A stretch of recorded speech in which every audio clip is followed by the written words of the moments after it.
Hello everyone, it's time to read something different.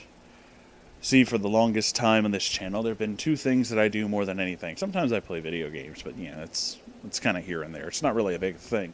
Mostly, I read stories about neckbeards in a very dramatic voice, and I read terrible fanfiction in a similarly terribly dramatic voice.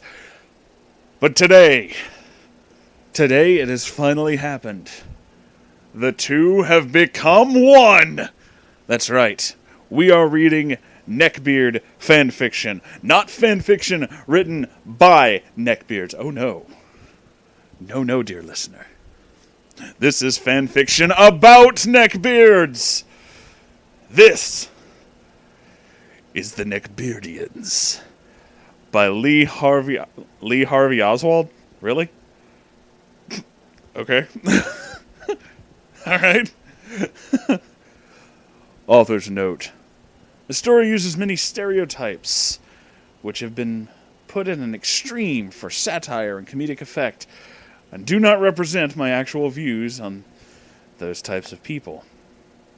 I'm scared already. Prologue. It all started at Skepticon 2014, a convention for atheists, when people started to get raptured. It was clear that the second coming of Carl Sagan was in motion. Not all the atheists were raptured, but only the ones that gain euphoria, not by some phony God's blessing, but by being enlightened by their own intelligence. The pretentious neckbeards were quickly sucked into an atheist's heaven. Their naked bodies covered the air, with their clothes left on the floor they stood on. Many just left a fedora as evidence of their place on Earth, while others left Guy Fawkes masks, trench coats, cargo shorts, and a various nerdy merchandise of other fandoms. The skeptics, feminist atheists, that weren't raptured got on Tumblr to complain. Word spread that the people of Skepticon were raptured. Neckbeards on Facebook were quick to respond. Atheism isn't a religion. There is no atheist heaven. Slowly, other people were getting raptured.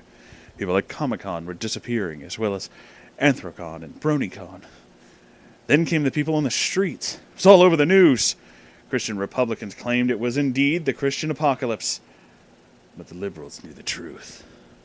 The Pope came out to speak to the people, only for a man to come down from the heavens. It was Carl Sagan!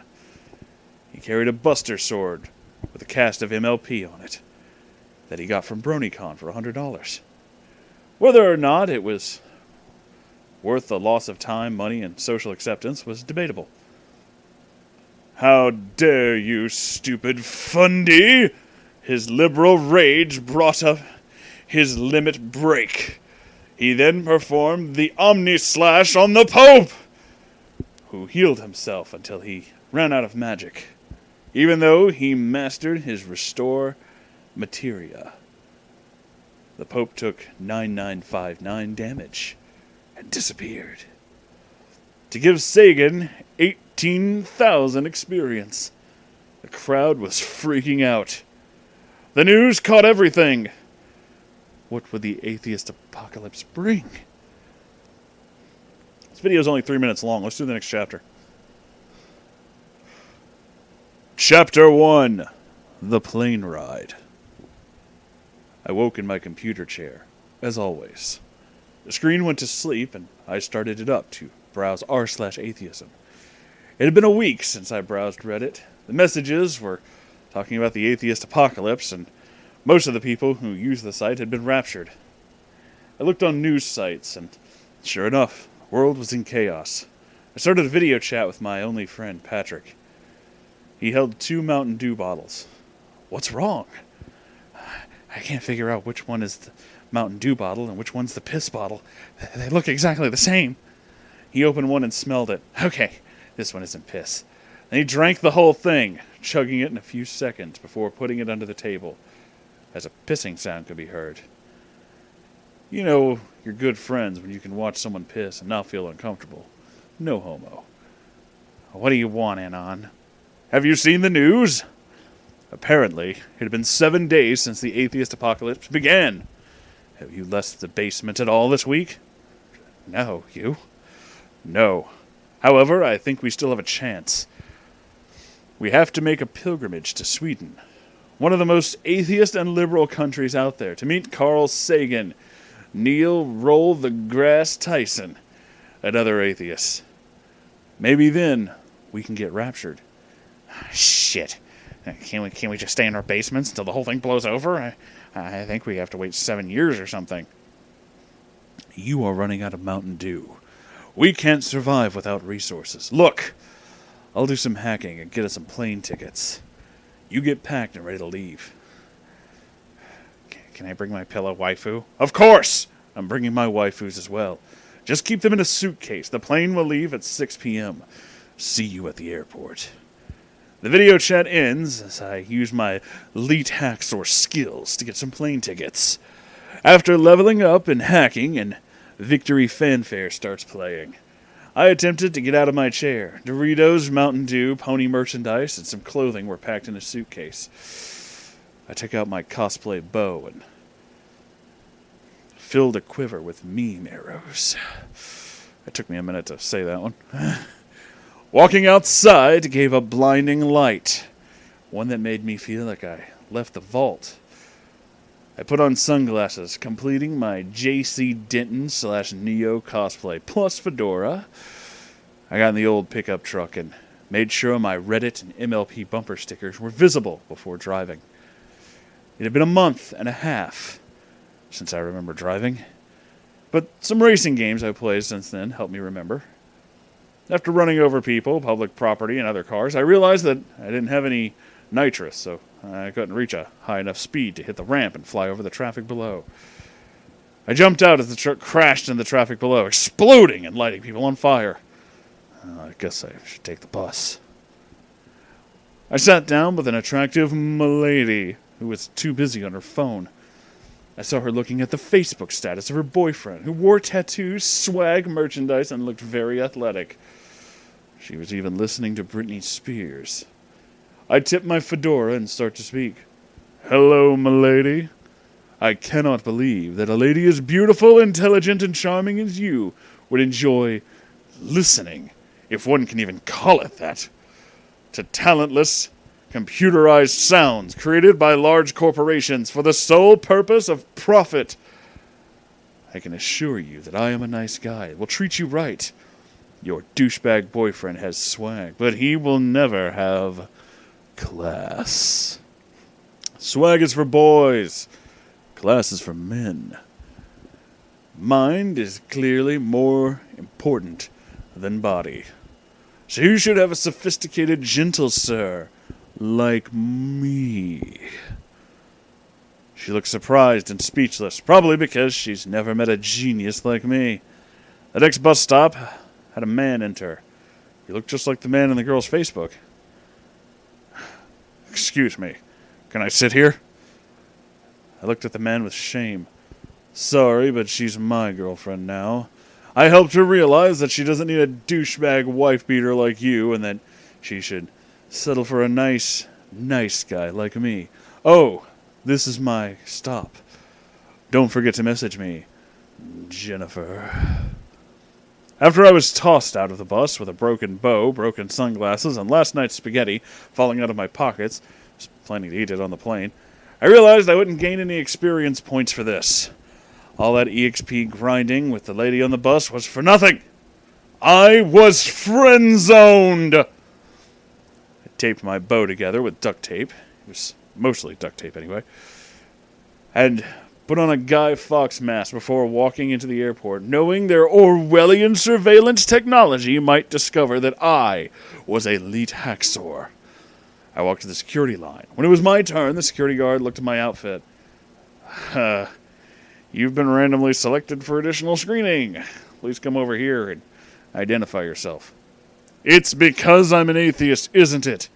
You stupid fundy wouldn't understand why I would need to hide my identity. Because anonymity is what gives people like us power in a totalitarian state like this. I saw my friend Patrick coming over, wearing a kimono and carrying a katana sword. What the hell's going on here? We're just going to a convention. Oh, right. Sorry to bother you both. Good thing that sword isn't real, or I'd have to confiscate it. Right, Patrick says as he grabs me and pulls me through the metal detector, which just started blaring. Anon, what the hell are you doing? Gathering attention?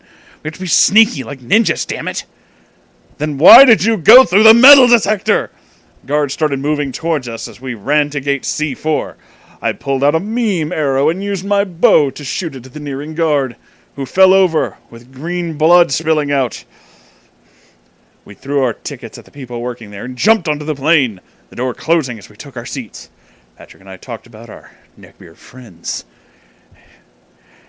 Did you hear about Kevin?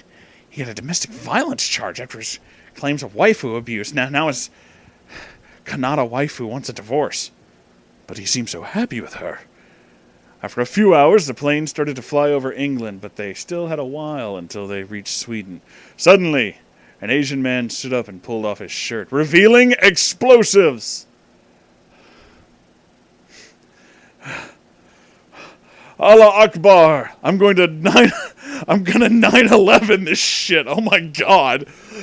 If I kill you stupid fundies, then I will surely... I should give him a different voice.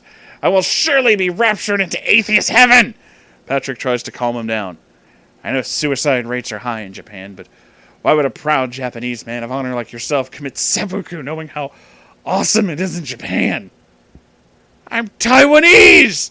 Do you assume all Asians are Japanese? That's racist, you stupid weeaboo! Oh, that is it. I am blowing this shit up right now!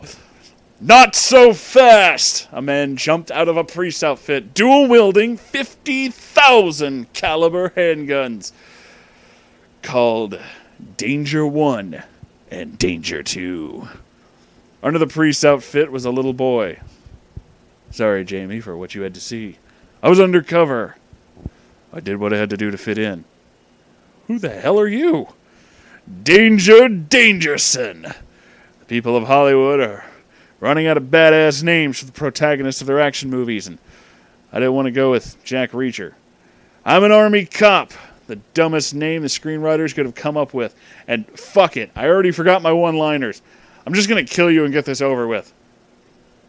He fires a boulder-sized bullet into the man's head, which exploded into diarrhea, which then exploded into lasers. Explosive laser diarrhea. About time they weaponized such terrible disease. I mean, we have to harvest the shit from random people, from retirement homes, and it's the most dangerous conventional weaponry we have. He smokes a cigarette, looks very bored with his job. Sir, you're not allowed to smoke on the plane. Another explosive diarrhea boulder was blasted into the flight attendant's face, which ricocheted into the side of the plane, blowing up part of it! Everyone but Danger got sucked out with a parachute. Patrick and I start falling to our apparent deaths. Damn it, I can't die a virgin! Now would be a good time for us to rapture Carl Sagan. Patrick opens his suitcase and pulls out his pillow waifu. Quick, take out your pillow waifus. They can protect us with their love. So I pull out my 8 pony plushies, wrap them around myself for warmth. As we hit the ground with a thud, we survived without a scratch, but our pillow waifus were destroyed upon impact. Thank you for using your life to save mine. We buried our pillow waifus before walking to London, hoping to find something to help them on our journey. Level up! I am now level 74, and Patrick leveled up to level 65, skipping the 3 previous evolutions. This is a weird fucking story, but I'm really enjoying it. Thanks for watching, everybody. I really hope you like it, too. Whatever, YouTube outro. I have a Patreon. Anyway, I'm going to go read more of this, because this is fucking crazy. Okay, bye.